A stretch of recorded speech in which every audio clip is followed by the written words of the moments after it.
Hey guys, so here I am back with the sheath that I was working on for the videos here a few weeks back, and I have gotten it all sewn up and trimmed, and I have begun the edging process. So you'll see that I already have the top edge complete and this outer edge here all done. What I did to get to this stage is I glued everything up, I did my stitch line, and then I took it to a grinder. I used, because my husband is a knife maker, I have access to a pretty nice grinder, and I use his used 120 belts.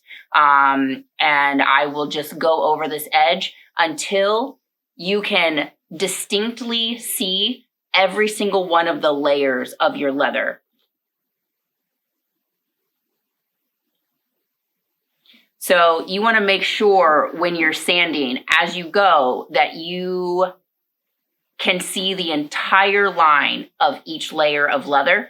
Otherwise, if you have sections where two pieces of leather are kind of overlapping, because as you sand, if one of the layers of leather is underneath the ones that are sitting next to it, it's going to cause a divot.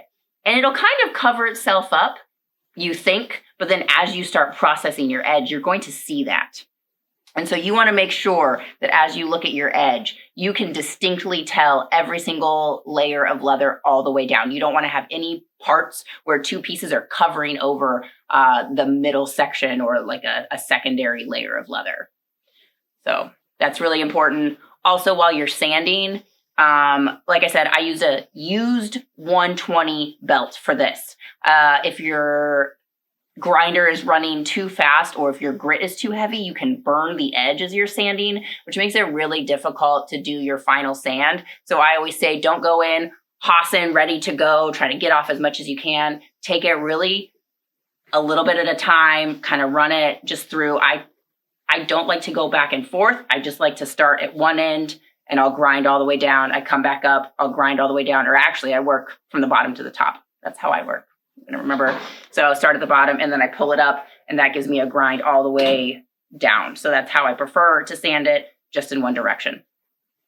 So now that you're here, all your layers are visible. We're going to start the edging process. What I'm going to use is a little bit of the bar glycerin saddle soap, a little bit of water, a lot of elbow grease with a canvas cloth, and then we will do some Pro black dye here that I've got from Phoebe's, and then we'll finish it out with several layers of gum track. So here we go.